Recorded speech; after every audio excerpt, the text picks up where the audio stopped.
நிறைய பேருக்கு தெரிஞ்சிருக்கும் தேவகி வசுதேவரோட கல்யாணம் நடந்ததுக்கு அப்புறமா கம்சன் வந்து அவளுடைய தன்னுடைய தங்க மேலே இருக்கிற பாசத்தை வந்து எல்லாருக்கும் காமிக்கணும்னு அவள் ரெண்டு பேரையும் உட்காந்து வச்சு தேரில் வந்து ரதம் வீதி உலா வருவான்.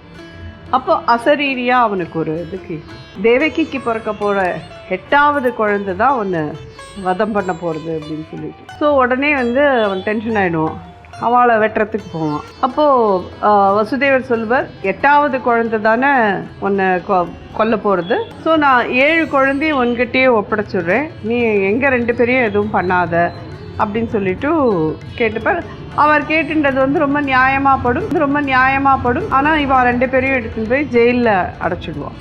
கல்யாணம் ஆகி 1 வருஷத்துலலாம் அவளுக்கு முதல் குழந்தை பிறக்கும். அவர் ஒத்துண்ட பிரகாரம் அந்த முதல் குழந்தையை கொண்டு போய் கம்சன் கிட்ட கொடுப்பார்.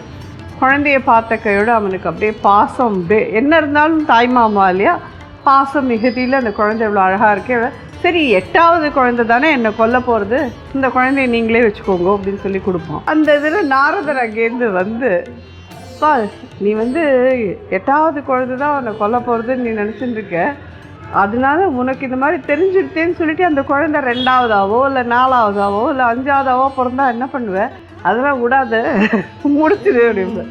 இவனுக்கு அது மாமட்டிடுறது. அதனால் சரி இவன் வந்து ஓகே நான் எல்லா குழந்தையிலையும் அழிச்சிடுறேன்னு சொல்லிட்டு 6 குழந்தையில ஒரு தடவையை கொண்டுடுவோம்.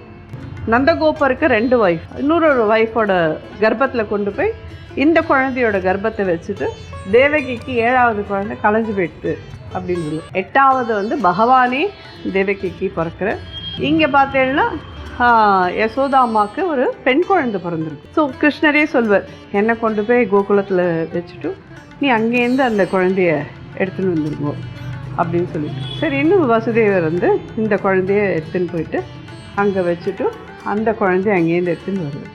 இருந்தாலும் இது 8வது குழந்தை நம்மளை கொல்லுன்னு சொல்லியிருக்கான், இதை நம்ம விடக்கூடாதுன்றதில் அது தூக்கி அடிக்கிறதுக்கு போவான், காலை பிடிச்சிப்பான்.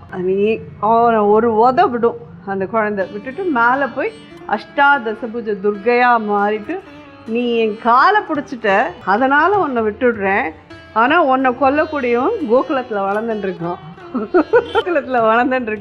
அப்படின்னு சொல்லி அவள் மறைஞ்சு போவோம். ஆனால் அந்த அஷ்டாதசபுஜ துர்கை ரொம்ப விசேஷமானது.